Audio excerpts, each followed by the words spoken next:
रोज लोग यदि धाम वास न कर सकें, तीर्थ याटन न कर सकें, भगवत आराधना न कर सकें, तो 3 वर्ष में एक बार पुरुषोत्तम मास रखा है। इसका नाम है पुरुषोत्तम मास। केवल भगवत आराधना के लिए ही रखा गया है कि आप प्रतिदिन अपने गृह कार्यों में जो छोटी मोटी पूजा आराधना करते हैं, लेकिन ये 1 महीना ये भगवान का नाम पुरुषोत्तम, ये भगवान का मास है। इसमें आप साधु सेवा, ठाकुर सेवा, नाम जप, परिक्रमा, जो भी भागवती का आचरण करेंगे उसका विशेष लाभ प्राप्त होगा। ये केवल भागवती का आचरण करने के लिए 1 महीना रखा गया है। इसमें प्रायः जो धार्मिक जन होते हैं, तीर्थ याटन करते हैं, ब्रज 84 कोष की परिक्रमा करते हैं, मंत्र जाप का अनुष्ठान लेते हैं, या क्योंकि जो साधन में लगे उनके लिए तो रोज पुरुषोत्तम ही है, क्योंकि प्रतिपल भगवान में लगे हुए हैं। लेकिन जो गृहस्थी में, संसार में, बोले अब तो चलो ना, पुरुषोत्तम मास है, ये 1 महीना भगवान के लिए है। तुम परिक्रमा करो, कोई अनुष्ठान करो, किसी ग्रंथ का अनुष्ठान, मंत्र का अनुष्ठान, साधु सेवा, तीर्थ अवगाहन, नाम जप, भगवत विग्रहों के दर्शन, ये इसलिए बनाया गया पुरुषोत्तम मास।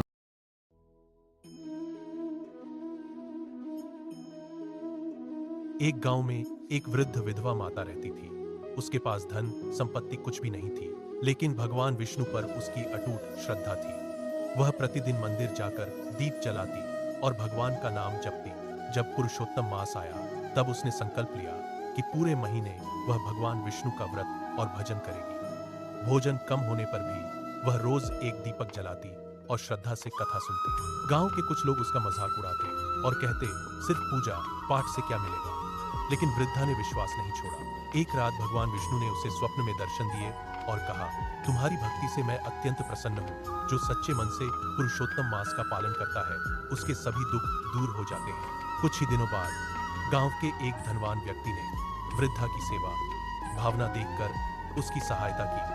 धीरे धीरे उसका जीवन सुख और सम्मान से भर गया। इस कथा से शिक्षा मिलती है कि पुरुषोत्तम मास में सच्ची श्रद्धा और भक्ति से भगवत कर्म करने से भगवान विष्णु अति प्रसन्न होते हैं और जीवन में दरिद्रता का अंत कर खुशहाली लाते हैं। पुरुषोत्तम भगवान की जय। श्री हरि विष्णु